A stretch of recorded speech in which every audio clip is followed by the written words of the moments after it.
Ladies and gentlemen, it is now time for the Elder Law Hour with Emily Hicks.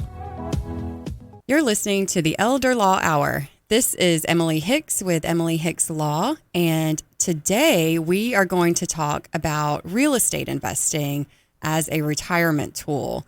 And I have a very special guest with me here today, Mr. Kevin Hicks, who is a real estate investor. He owns a company that builds rental portfolios for investors all over the country and provides investment opportunities for people all over the country, and also is a husband extraordinaire. All right. Well, I love that introduction. So, yeah, hello, and I'm excited to be here. And I'm really, really happy that you're here with me today. We've thought about doing this show for a really long time, and we haven't quite put it together. So I'm glad that the forces of nature brought it together today, because I think we have a lot of really good stuff to say on the topic. So for those of you who don't know, I am an estate planning attorney, and I also do elder law, and I have for several years.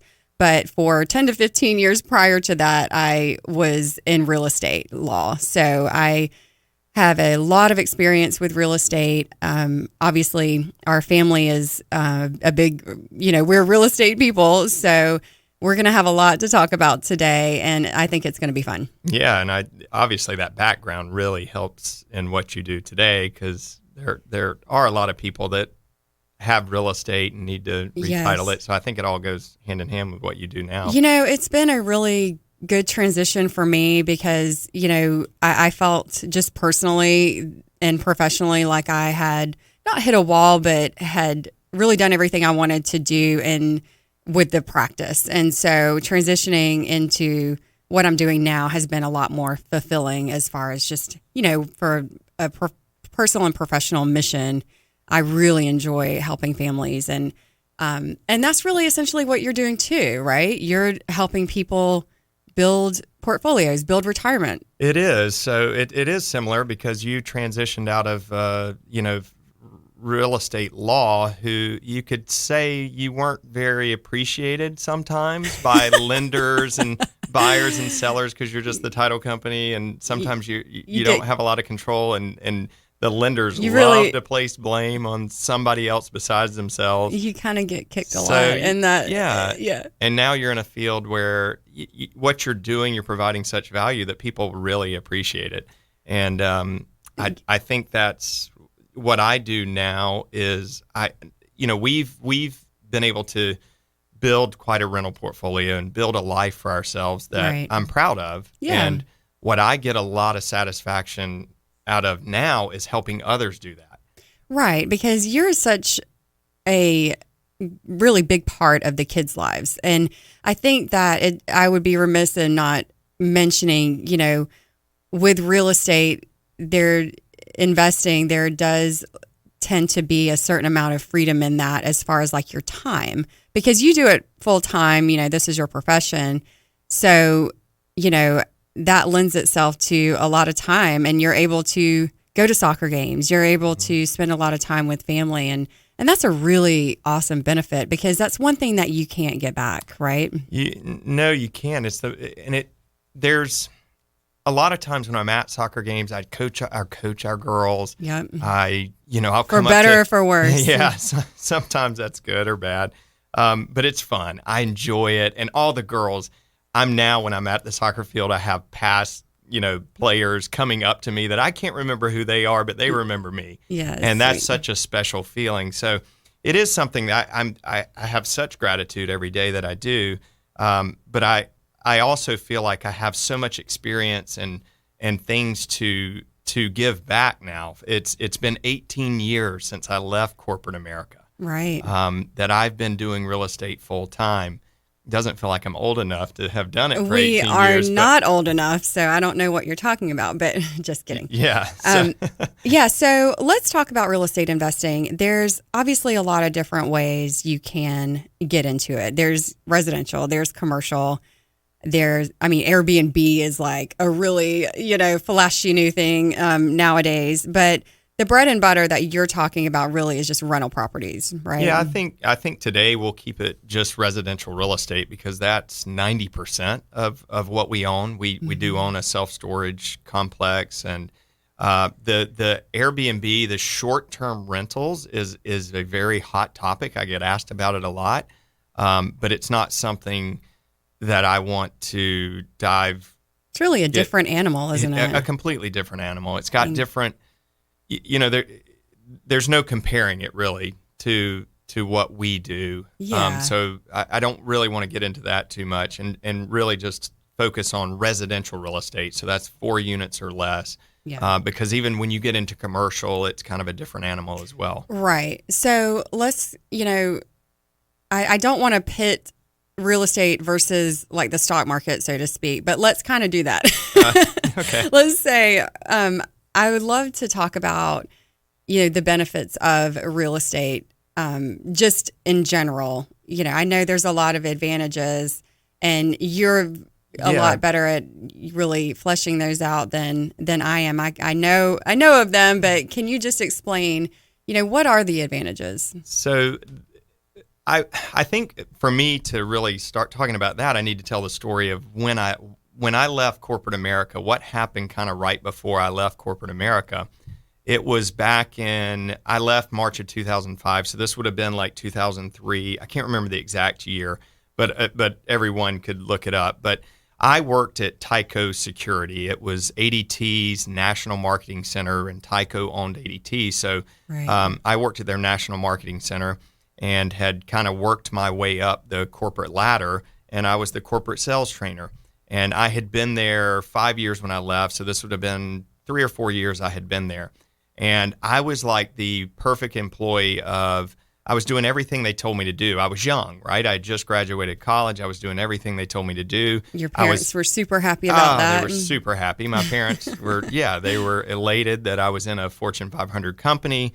I was maxing out my stock purchase plan, and I was maxing out my 401k, the company match, and just doing everything right.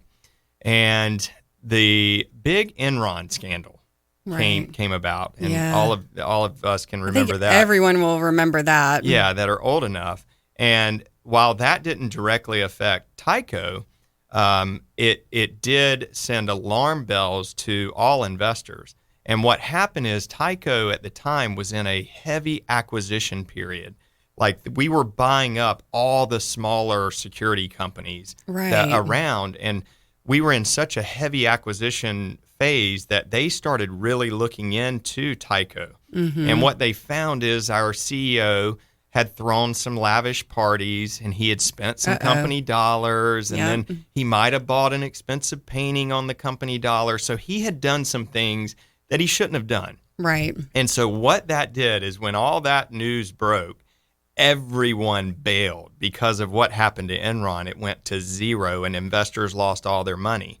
Yeah, so, even though he wasn't doing anything that was really hurting the stock, so to speak. I mean, he was just maybe using some funds inappropriately, but it wasn't, to a degree like the Enron. It wasn't. He was still wasn't running like a Bernie Madoff type of thing. No, not at all. He was still and what happened is the company's financials were great. Yeah. But it was just everyone was scared. Yeah. And so the investors pulled out. And what happened is, I don't remember the exact numbers, but Tyco stock went from like $46 all the way down to the teens. It was like $12, $13 in a matter of a month. And while I was 25 years old, it didn't crush me like it did. But I remember walking by it was 2 managers up from me. So it would have been where I was sitting 30 years from now if I kept doing everything right. It's kind of the guy up the ladder. The guy up the ladder, sitting in the wasn't a corner office, but it was a big office. Okay. And I walked by his desk, and we were pretty close. And I peeked in, and he was just almost in tears, sitting there. And so I walked in his office, and I was just like, what's wrong? What is it?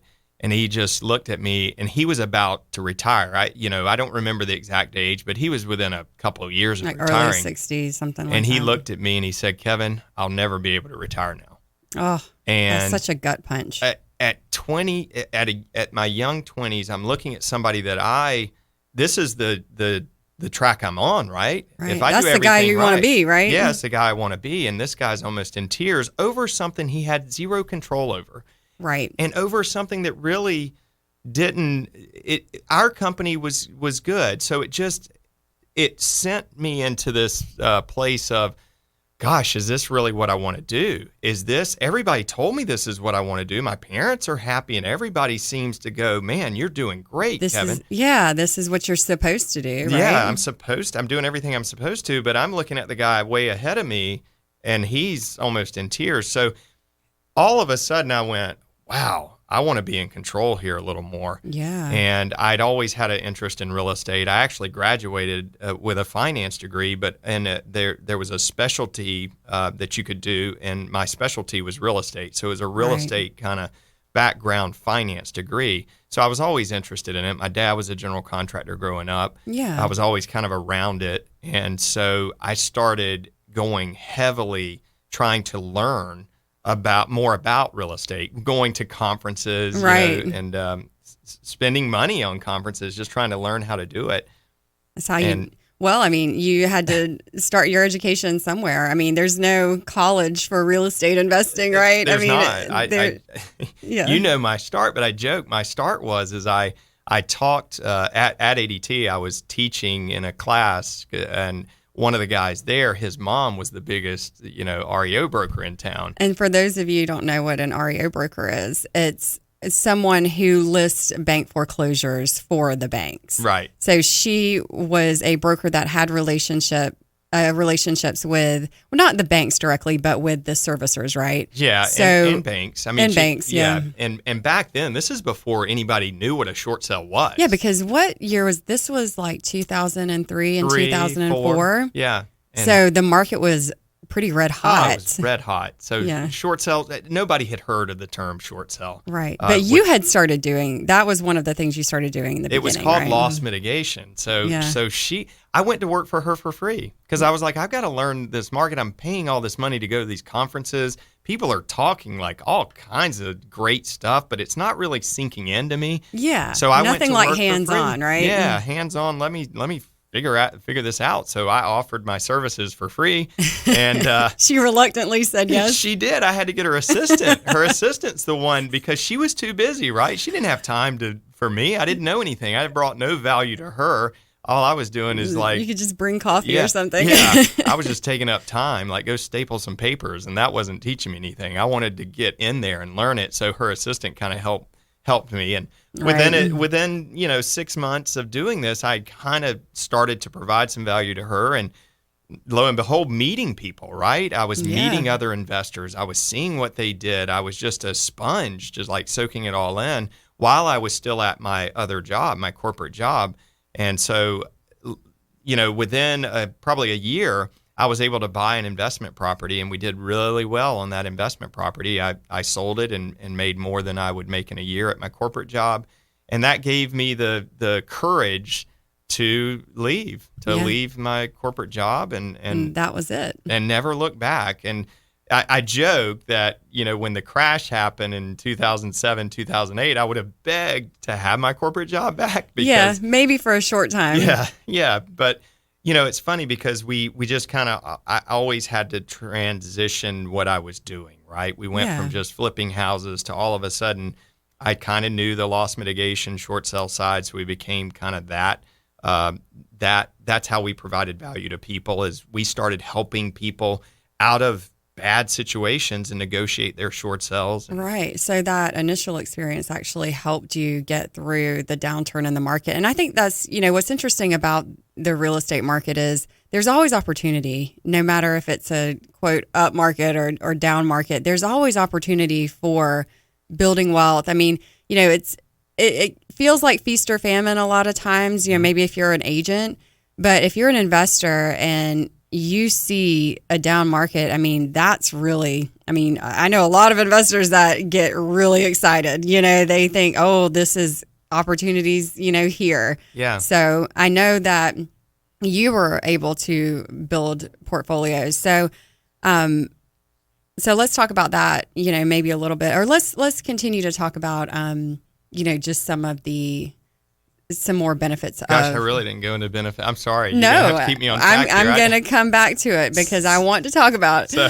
I'm just talking about myself, not really talking about the benefits of real estate. But one, you know, the biggest is appreciation, right? Right. With real estate, you have appreciation. One of the things I tell you all the time is I feel so blessed and lucky to have not only gone into real estate at such a young age, but to have been planted in a market like Jacksonville. Yes. Like, this has been one of the best markets for the longest time. And I'm so bullish. I don't see any slowing down. Right. So we've been so lucky that I came over here to go to UNF, right? Mm-hmm. Well, I didn't know that I was going to do real estate, and I had no idea what the Jacksonville real estate market would do. But the Jacksonville real estate market has been really good, other than when, you know, nationwide we had the crash of 2007, 2008.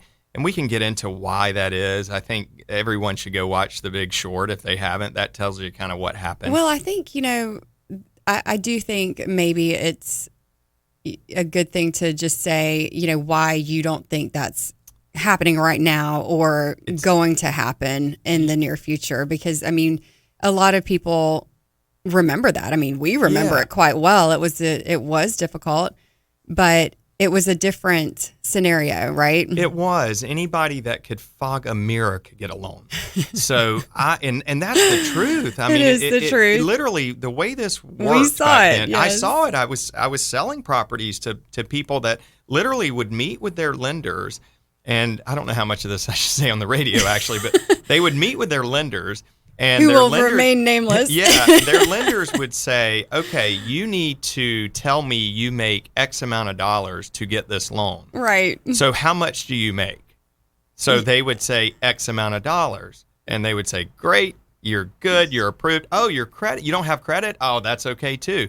So what we did was, I hope we was a crazy time. It was crazy. And I hope we learned our lesson, because we were giving money to people that should have never had money. There was no way that they could pay that loan off. Right. Unless the only way they could is that everything just kept shooting up. Exactly. And we were literally loaning money on the speculation that everything's going to continue to go up, and these people can refinance again, tell their lenders how much they make, pull out that money to pay their mortgage.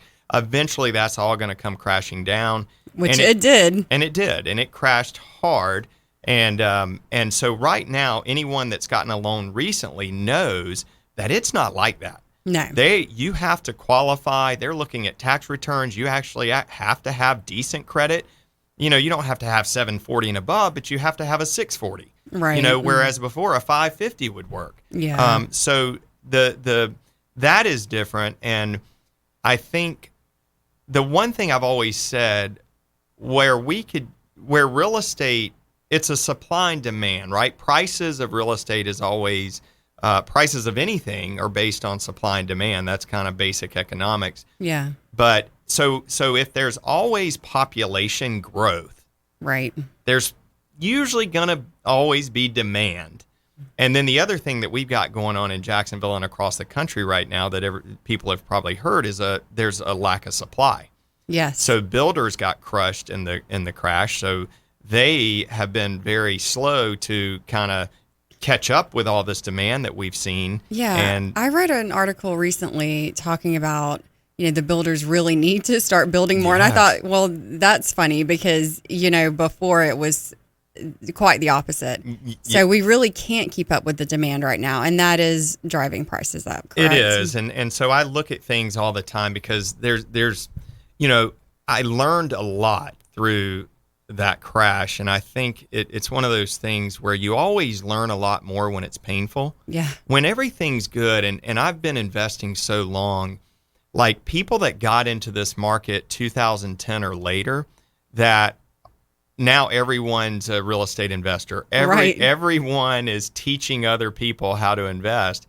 And a lot of these people just got into the market 5 or 6 years ago. They've only seen up. I know. We kind of joke around, privately about that. Like they haven't cycled yet. No, they haven't. They haven't been through the cycle. You got to get through the cycle and then see who survives. Yes. And then you can listen to those people. Yeah. So it is a joke now, but agents are the worst, right? They know one market and they think they're the greatest, and then the market kind of shifts and they're like, oh, so anyway, there's appreciation. Jacksonville's always shown strong appreciation. You can look back, even including the years that it crashed, it's always been above the national average, is always 3%, right? Yeah. Jacksonville's always been above that. Yeah, and we're making all kinds of lists now, right? We've been on the Forbes list, I think. It seems like we're number 2 on the Forbes list every year. And I know that's not factual, but to me, I keep seeing it's like the number 2 place to buy a house or number 2 place to invest in the country. And typically we had seen Orlando and Tampa. Mm-hmm. They've always, they've been on that list for a while, but now Jacksonville is the place, right? Jacksonville is making more and more of those lists. When I started seeing that happens, when I went, the secret's out. The secret is definitely out. It is. People that I talk to, because I'll still travel to go to some seminars, because I do enjoy real estate. I never feel like I can learn enough, right? Sure. And I just love what I do. So, and I'll travel to Boston, I'll travel to Arizona, and they know Jacksonville. Oh, yes. It's like, oh, you're from Jacksonville. They latch on to you like crazy, don't they? Let's talk about investing there because their market can't cash flow like our market can. And that's really what brought about other investors, brought about kind of the turnkey shop that you have set up really is because is for a lot of other people in markets like Boston, for instance. We have a great group there that we really like. They kind of forced me to do it. I mean, they're a great group. And they are. They're a great group of guys, and they can't invest in rental real estate there. And a lot of places in the country, you can't do that because you can't get the returns that we can get. Yeah, right? Look at California, Boston, the Northeast. I mean, there's it is very hard for them to cash flow like we can here. Yeah, and which brings us to our next benefit, right? Yeah, the cash next flow benefit is your cash flow. You buy property, you rent it out, and you cash flow. You make more money than you spend every month. Well, and it's an asset that keeps paying you, right? It does. That's so and one of the reasons I'm here, because Emily, it's the elder law hour, and you work with a lot of elders now that meet with you with their portfolios. Yeah, so families come to me and we sit down and basically, whether or not they're in their 40s or 60s or 80s, we sit down and I look at their lives and their families and their assets, and we talk about how can we protect this life that you've built, all of these assets that you've built. My job is to help protect the assets and also protect the family from any potential, perhaps tax consequences or, liability issues. Asset protection is a really big topic that, I talk about all the time. So, my job is really to look at what everybody has built and figure out how to protect it that works best for their particular family, because every family is different. So, it is, and you don't see a lot of real estate, even though you see more than usual. I'm always shocked that people don't own more real estate. Go ahead. Well, but then when I think about it, people don't own real estate because everyone, and maybe people have personal experience, that they've had a bad experience with owning real estate. Oh my gosh! Yeah. They've had a bad tenant story. They've had a bad repairs story. I would say maybe 10% come to me. 10% of my clients maybe have rental portfolios, and I think it's probably only that much because my background is in real estate, and I still know a lot of people, obviously, in the industry, and people know that I know a lot about asset protection, particular to real estate investors. So I do get a lot of people coming to me for that, but because we have certain strategies that we use for that. But yeah, as the norm, most people have they have their house, they have their bank accounts, and they have their 401k and or an IRA. And that's like we were saying earlier, that's because that's what you're supposed to do. Yeah. And had I not had that experience, and that's one of the lucky experiences that I feel like I was lucky to have that at such a young age, to see my mentor, if you would, almost in tears, to have that experience. All of us know a lot of billionaires' wealth is on the back of real estate. Sure. We all know that. Yeah. But yet we don't know how to do it. Right. And when we do, go get the courage to say, okay, I want to buy a rental property, or maybe we're just we're upgrading our house and we're going to keep this one as a rental. Mm-hmm. We don't have the experience, the knowledge, the know-how to manage tenants. We were talking about it earlier, Oh like my how gosh. placing a tenant, like how do you screen a tenant? Well, That's I could talk a whole episode just on that. That's true. And just to kind of briefly touch on that, there's a lot of liability when it comes to screening tenants. And we won't get into it a whole lot here today, but, there are those gotcha people that are trying to, find a lawsuit or find a claim or find somebody doing something wrong and any type of like discrimination that they can find. So it's like, to the point, to add to that, to the point where I grew a big brokerage. I grew the Jacksonville brand. I ran that for 5 years as well. I guess 5 years is where I like to go before I do something else. But it's always been real estate for 18 years. But I got into the brokerage. I was building a brokerage with a bunch of agents. And he wouldn't allow the agents. We eventually had, because it was up to 1,500 agents through Tampa and Orlando and Jacksonville. And we finally had to stop letting agents do any kind of property management or any kind of lease tenant placement, because the number one lawsuit that we were getting through our E&O was from the tenant placement. Right. And that, to harp on that point, is the liability that goes into that and how you do that is more than people, Yeah, a lot of agents just steer clear of it. Still, you really have to know what you're doing on that, because No, sorry. So there's that, right? We've hit on that. So people have to know when they want to buy a rental property, they have to know how to do that. Then there's the whole construction and repairs aspect of it. Right. And I've always said there's some people on my team that if I lost them, I would probably want to get out of this business, because it's taken me 18 years of screening and working with them. And obviously I've learned a lot along the way to know when I see those people that, they're on my team for good. You've been through a lot of contractors. I have. And I've learned a lot, what not to do with contractors. People don't know things like, not pay them by the week or by the week, by their I think time. we did that We did years and years ago when we were first getting started. Yes, and I still hear people doing that. I'm like, what do you think you're incentivizing that project them with? Really drag out for a long time. Yes. Yeah. So, and a lot of things to get on. But so it's managing the construction, managing the repairs, and then managing, just the changeover, lease placement. So it's a lot to take on. It is a lot to take on.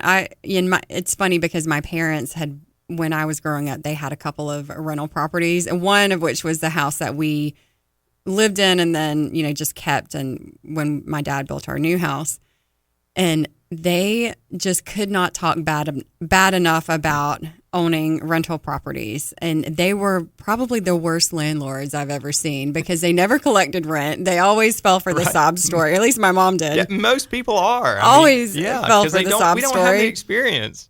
Yeah, so. And they really, my dad is very handy. He was also in construction, but he traveled too. So he was gone most of the time. And, it's a recipe for disaster when you come home on the weekends to see your family and you're over there, dealing with a tenant. So I know that there's a lot we can talk about, as far as like nightmare stories, about that. But One of the things I want to get into maybe in the next few minutes is talking about how you can still invest in real estate, but not having to be a landlord. Right. So maybe we can talk about that coming up. Yeah, that sounds good. If you're just tuning in, you are listening to the Elder Law Hour with Emily Hicks, and we're talking today about real estate investing as a vehicle for retirement and building wealth for your later years by investing in rental properties. So we were just kind of speaking about being a landlord and all of the hassles of being a landlord and all of the ways you don't, all of the problems that you don't want to have. So, what is the solution to that? If people want to, I know everyone wants to, you hear this, the buzzword is like diversification, right? When you are sitting down with a financial planner and they're talking about, we're going to diversify, you hear it on commercials and everybody wants to diversify. And real estate is obviously a great way, a great vehicle for that, a great, asset to invest in if you have just maybe a traditional IRA or something like that. But how can one do that when they don't want to be a landlord? Yeah, so that's a good question. And there are companies out there now that offer a complete turnkey operation where you really don't have to do anything but put up the money. Right. Because we have built a company that does everything else for you. We have a property management company. We have a construction company. We have the repairmen. I was talking about it earlier. One of the reasons people don't invest, if their AC goes out on especially the summer we've had, and it's a summer night and it goes out at Friday night. Yeah. And if you own rental properties, that's when things are going to happen, is on the nights, weekends, when you're on vacations. The most inconvenient time, things are going to come up. So then you're getting a call from the tenant. They're dealing with 100 degrees. It's 100 degrees inside their house. The only thing you can do is just call one of the bigger companies, right? And then they're going to charge you a couple $100 just for a trip charge. And then who knows what they're going to tell you is wrong with it and how much you have to pay to fix it. Yeah. And that's where having a company that like us that have those repairmen that have built a relationship and trust with, that can go out there and charge $75 just to change out a capacitor, in the example of an AC. Yeah. Instead of getting hosed for, $2,000. Right. Not that every AC company does that, but let's face it, I've seen it. I've seen it too many times. Yeah. So you basically have, vetted everyone that you work with, because when you do it years and years and years, you have your core team, right? Yes. And so it takes the guesswork out of what contractor or who you call. Exactly. And it's important you have that. And so I think we do offer that to people now, is just a way for you to buy rental real estate and not have to deal with what I always call tenants, toilets, and I don't remember what else I say. Yeah. Tenants, toilets, and trash. We handle all of that. So how does it work exactly? So they just so people come to you and they say, hey, I really want to start investing in real estate. I want to diversify my portfolio. I'm heavy into stocks right now. Maybe they're a little bit nervous about what's going to happen with that. So they say, okay, let's do it, Kevin. And we hadn't talked about, one of the things that we've been dealing with is inflation, right? Well, what's a hedge against inflation? It's real estate. Right. When inflation's roaring, that's usually prices are going up. Well, real estate is one of the commodities that's going to go up. So it's a nice hedge against inflation. So a lot of people now, even though the stock market hasn't taken a big tumble, they're still wanting to hedge against inflation. So they come to me and they want to diversify their portfolio. And we have this option of where my company buys properties, we fix them up, and then we rent them out, and then we sell that property to you, and then we still manage the property for you. So it's a couple of things. I know a lot of companies that do this, and then they hand off the property management. Yeah. And I always say, you're like, when I'm renovating a property and I know I'm going to be the one managing that property, I am making sure that we have a nice product, right? Right. So I don't want to get those calls, and Alejandro on my team would, but we want to do things right, and so it's our best interest. The people that invest with us, we're on the same page, that they're getting a nice product. Exactly. And what I've kind of seen, I've seen a little bit of not a divide, but just a spread in the people that come to you. Most people, and it seems to be around the age of 50 is sort of the turning point of those that are under 50 are like in their 30s and 40s are usually looking, to build a rental portfolio. And then a lot of times people over 50 that are thinking more in terms of just wanting to collect checks. They're not really so much wanting to build a portfolio for long term. They're more concerned maybe about monthly payments and getting, increasing a little bit of their income so that, maybe they are only drawing Social Security or something like that, but they have assets and they want to maybe, have a little more income. They want to supplement their income. Right. Usually a lot of my investors that have chosen not to necessarily buy a property because they don't really want to do that. They don't want to take on a 30-year mortgage. They know they are older, and you're right. It's kind of it's one of two. It's like all of my friends now, we're 43, 44, they're still wanting to build and buy property, but then the elder people are coming to me and saying, "Hey, we just need to supplement our income. Yeah. And we need more money to live on every month. How can we do that? We have these assets, but they're not paying us every month." Yeah, we've seen it particularly with people who, need home. A particular example is a client that needed home health care that they were paying for. His wife had gotten sick and they had round the clock care, and they had a lot of money in CDs and they had a lot of cash, but they didn't have enough income to really pay for the home health care that they were needing. Yeah. He was going in the hole every month, and the amount of cash he was sitting on. Now, granted, this was back when CDs were paying 2%. Yeah, they're CDs paying maybe a little more now, but right. He came to us and we helped him tremendously. He became just a lender. Yeah, and a private investor. He became basically. a private investor, and he basically, when you become a private investor, you're basically the bank, right? We protect you. You're protected by real estate. You're in a first mortgage position. You're added as a additional insurer. So if anything happened, you would get paid out as well on the insurance. Insurance. So it's just you're fully protected, just like a bank, and and you're protected with equity in whatever you invest in. And so for him, he was spending, I think it was like $9,000 or $10,000 a month on the home health care aids. And that, what's funny about that is that price is actually pretty low for market, standards, because he had 3 ladies, around the clock, and I think they were only charging something like $15, $20 an hour. Wherein in Jacksonville and like other market areas, that is almost double. Or if not, it's like, I think the average is like maybe 25 to 35, and that may be even a little low.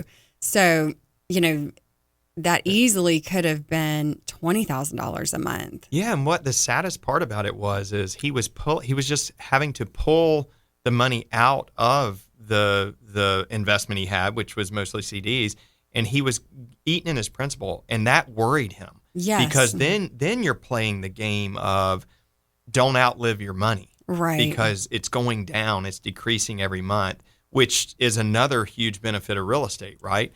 Is I don't want to play that game where I'm meeting with my financial planner and he's telling me how long I have to live before I'm broke. Yeah. Where real estate, it doesn't do that. It continues to appreciate. It continues to cash flow. But what we did for him was we took the money, he invested in mortgages with me, and the cash flow increased enough to, pay for these the bills, things. And right? he quit, going into that principle, and it was just a peace of mind for him. And that's just one. We've had quite a few people that do that make more money. They want a safe, steady return. Yeah. And it's just another way people don't know about. So they can do that, and we can show them, the investment. They know what they're getting into. They know why is it safe. Not only is it obviously the borrower that, the track record of the borrower, but it's also the asset that they're investing in. And you've had some we won't name any names, but you have had some interesting investors. You've had former Jaguars. You've had, yes. Former CEOs of large owners of shipping container companies and yes. just all kinds of things. And then former executives with, retail operations. Owners of some large, cars. Oh, yes. Car dealership. Yes. Yeah. So it is a wide range of people. And I've learned a lot. I built portfolios early on. And I joked one of the portfolios we used to, before I had so much experience, I would get my little spreadsheet out and I would say, well, this is what we want to do. Look at these numbers. And it was all based on the numbers. And I remember for the Jaguar, we built, and he got excited. I got excited. We were building this portfolio. And luckily, we were diversifying, buying some higher end properties, but we were buying the cheapest of cheap properties. We didn't care where they were. We didn't care what they looked like. That's what we thought was going to, look at these returns, because we're just looking at our spreadsheet. And we quickly realized, oh no, these have a lot more problems. They were in high crime rates, you name it, a lot more problems. Yes. The returns actually weren't as good. So I've learned a lot through the years, to the point where, and I've always been in local market. I've always been in Jacksonville. So when I look at, I don't know how many deals I look at. I get, sent probably 10 to 15 a day. But I quickly, within 5 minutes, can analyze, I know what street that's on. I've owned a property. I flipped a property. Because we're talking 18 years, hundreds of properties that I've owned, sold, built portfolios the market and that's really important, right? It's so important, because I don't wipe out a whole zip code, right? I know pockets of certain zip codes that I really like. Yeah. And it's just because of the experience and because I've done it, because I again, I've either bought, flipped, sold, managed, and that is so important. So what are some of the red flags, when you are looking to, let's say you're looking at a property, certain things that, I think I'd be remiss if I didn't kind of say they're red flags a lot of times, because insurance is such an issue for us nowadays, right? It is. It's one of the biggest headaches I have right now, and anyone that owns property has right now. In Florida, at least. In Florida especially. But they don't want now, if your roof's over 10 years old, they don't want to insure you. And I think. So you mean you can't get insurance if the roof is over 10 years old, or you pay more? You pay more, and you can, and it's usually 15 to 20 years. It is case by case basis. It's getting harder. If it's over 20 years old, forget it. You're going to have to replace that roof. If anybody's going to get insurance, you're going to have to replace that roof now, no matter what condition it's in. But the other red flags, just your 4-point inspection is important to do, because any insurance company is going to need a 4-point inspection. So you at least want to check for the plumbing. What kind of plumbing does it have? The biggest one to look out for there is, does it have polybutylene? And that's the gray kind of piping that came around, and then the little fixtures started leaking. So now no insurance company is going to insure you if you have polybutylene piping. Okay. The others is the old galvanized supply line piping and the old cast iron drain lines. They don't like to insure those. They still will, but you need to kind of factor in, if you're buying one of those, that, hey, this could be an expense down the road.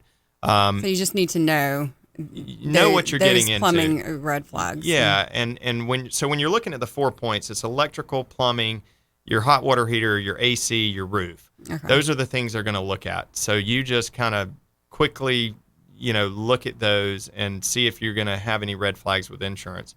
Gotcha. And so that's the big expense items are your roof more than anything. And then AC, right? AC, and then look for structural problems that sometimes, we don't run into them a whole lot here, but you do. You see some settling. You see some foundations that are getting pretty weak that have been built to. You can go under a house and see that they've used like just cinder blocks and they're kind of crooked, and you see a lot of things that you just kind of need to look out for and realize what you're getting into. Yeah, but one thing about real estate is we're sitting here talking about these properties, and I remember the former Jaguar that we were talking about. He had this phrase that he would use, I really just like to go and kick the tires. And he would say, I really just want to go. He'd always want to look at the properties. He'd want to go out and kick the tires, so to speak, because you can really, you can lay eyes on it. You can kick the tires. You can look around. You can do these inspections. You can understand what you've got. You know what you're getting, right? Absolutely, and that is so true. One of the guy that we were talking about earlier, he wanted to drive over just to see what he had invested in. Our private investor. Yeah. He loved it. And he didn't own it, but he just wanted to see what he was invested in. And we could drive around and look at it. And it is a hard asset. And that goes back to, you can't kick the tires on the stocks you're buying or the, Well, that's what I was going to say is the element of control and, the risk versus, control. Like, I know we can't control the real estate market. We certainly can't control the stock market. But I think, going to your point earlier when you're talking about, the CEO of your company and, how much emotions play on the stock market. And that's always been a little bit scary to me because, it is such an emotional thing. And that sounds kind of silly, but it's really true, right? I mean, people's emotions, we've seen these crashes because of the fear that people have that they're pulling all their money out of banks. And, with these banks crashing now, it can be kind of a scary time and you don't really know. People don't really know what to think and you don't really know what's safe and what is, what's the best bet here. And I think this is a really good time to say that I am not giving you legal advice or financial advice. We're not providing that, advice to you and telling you what to do in this program. We're simply exploring the ideas and looking at, what the benefits and potential, downfalls of real estate are. So I think it's just important to kind of, definitely. Because I don't want anyone to say, oh, well, they said I should be doing this because. And you're never going to lose money. Yeah, right. Yeah. I wish that were the case with everything. But I'll say on that note, real estate really doesn't fail. It's the real estate investors' liquidity that fails them. So explain that to me. So I always tell people that want to do this that have cash reserves, okay, for that, crap moment. Right. You always want cash reserves because, I talked to one of our investors now that he's gone from owning a bunch of real estate to now he just owns a bunch, mortgages with us. Yeah. And he's like, Kevin, I've never lost money in the real estate market. And I was like, how? You've been doing this a long time. He's like, because I never had to sell anything. Yes. And so if you never get in a position to where you don't have the cash, say your roof goes out, you start having a roof leak and you don't have the cash to fix it. Now you're in a bad situation because now you're having to, try to sell the house that's not repaired. And so the liquidity is your cash reserve. So there's a lot of things to, when you get, if you're buying the property that you have to kind of also, I would want you to have the cash reserves where if you're just going to invest with us, you don't have to worry about any of that. Because we're taking the brunt of all of that. Right. You could look at our cash reserves and make sure we're in a good position to not have to handle the crazy stuff that comes up. That's gonna come up. And we have had some crazy properties. I think you had a property burned down overnight You've we had a tenant blow up a property before. Blew up completely. Yeah. Yeah, that was Meth house. Yeah. And yes. The one, and we were at Lemon Bar. I was young. And when I got the one that was burning down, I got that call. Oh, and I was thinking, call. Well, I was thinking maybe it's not that bad, right? And as I'm driving up, you can see the whole streets blocked off, and you just see this cloud of smoke, and I'm like, oh no. Oh no. So anyway, yeah, we've had it all happen, and what's funny is that's what insurance is for, right? Yeah, when the house burns right. down, and the one with the meth house, again, it's what insurance is for, and then you have all these rules and regulations when you rebuild that house, what you have to do that I learned. So lots of funny stories there. Yeah, the tenants can be quite interesting sometimes. But if you look at Jacksonville, to me, I'm so bullish on Jacksonville, and I recommend like the real estate in Jacksonville. If you buy in Jacksonville, I tell my friends and like close friends, like you're not going to do this in 5-10 years from now, regret it. Right. The only way you'll regret it is if your liquidity is not where it needs to be. You don't have cash reserves. You buy something you shouldn't have bought. The saying in real estate is you make money when you buy, you get paid when you sell. Mm-hmm. So if you don't know how to buy, if you don't know what you're looking for, like all these problems we talked about, it can be a problem. So if you look at Jacksonville, you've got population growth, you've got job growth, and you've got net migration.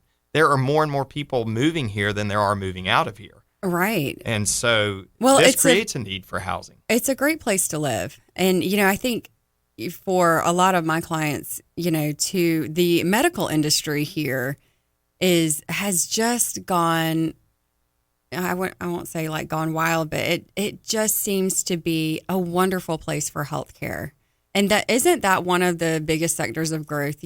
Like I saw, I think the Business Journal did something, about medical office is one of the sectors that's really that you can't go wrong with as far as people are continuing to get sick for sure, right? Yeah, it's just the reality. The population in general is going up, and people are getting sicker. The population's going up, but the population of 65-year-olds, the number of people turning 65.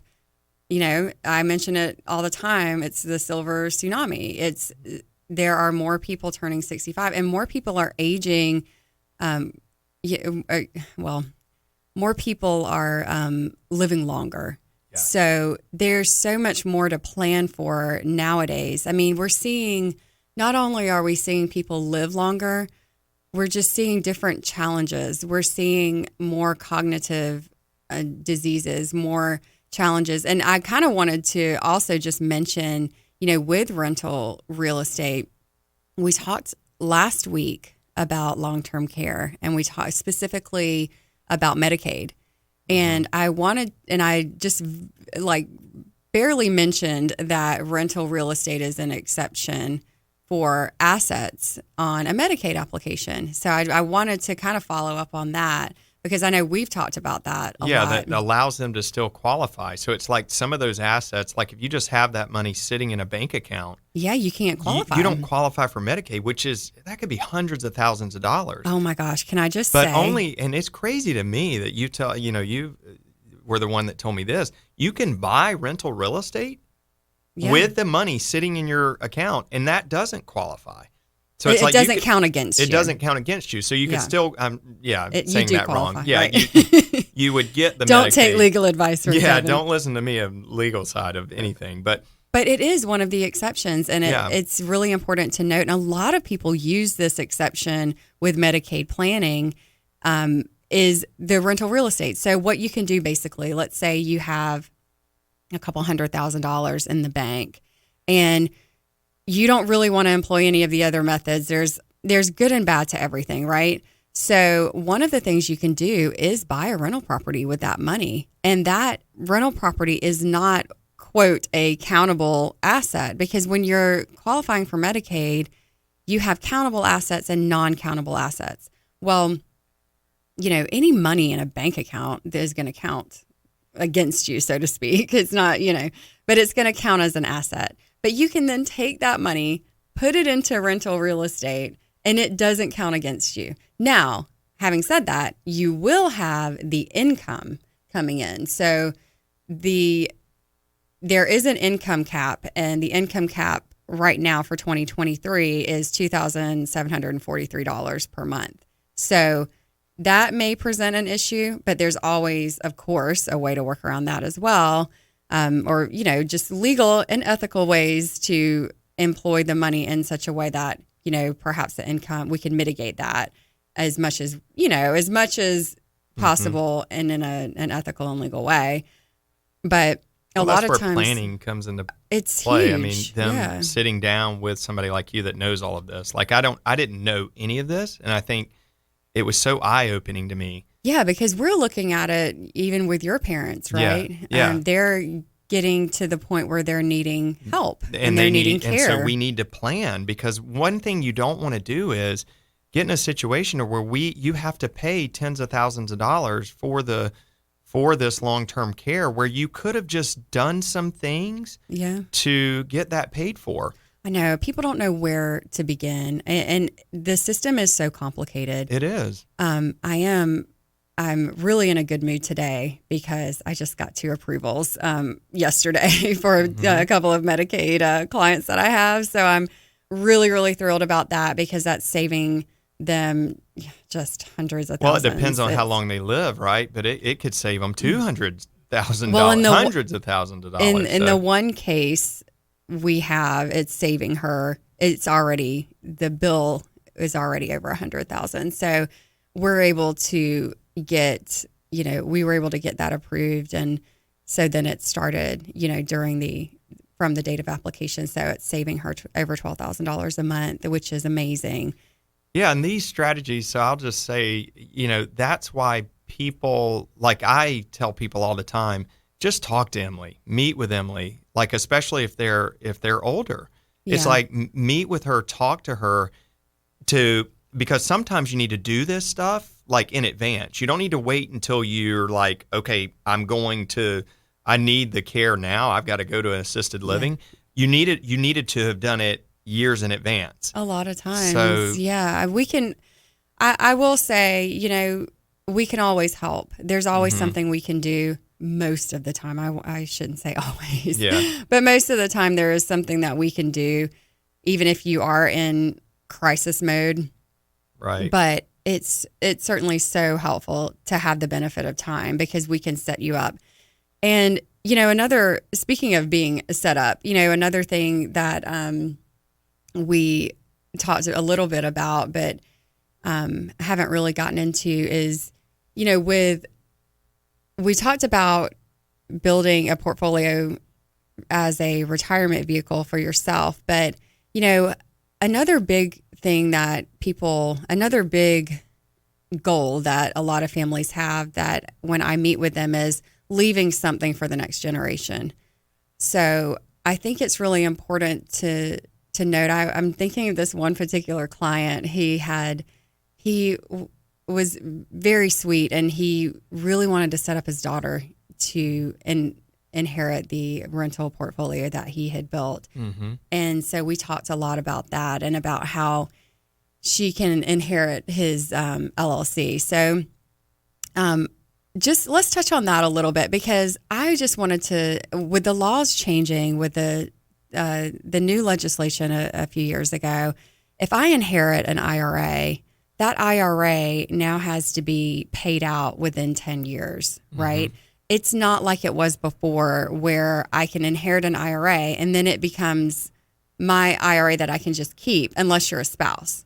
So that's a big change, and that's a really big difference. I mean, obviously I can just have the money be paid out and reinvest the money somewhere. But whereas with like a rental portfolio, let's say you own some properties in an LLC, as I would advise you to do, the next generation can inherit that LLC, and then they have the benefit of all of the cash flow and the appreciation, and that could be their retirement vehicle, right? Right. It sets them up, and it's another big benefit that this is something that they can keep forever. It doesn't. Right. It keeps paying them. It keeps paying that. Exactly. So you've got the cash flow, you've got a tangible asset, you've got appreciation, you've got tax advantages. Yeah, and then depreciation it's also a benefit, way to yeah. diversify. So it sounds great to me, and we're almost out of time, so I think we'll wrap up there.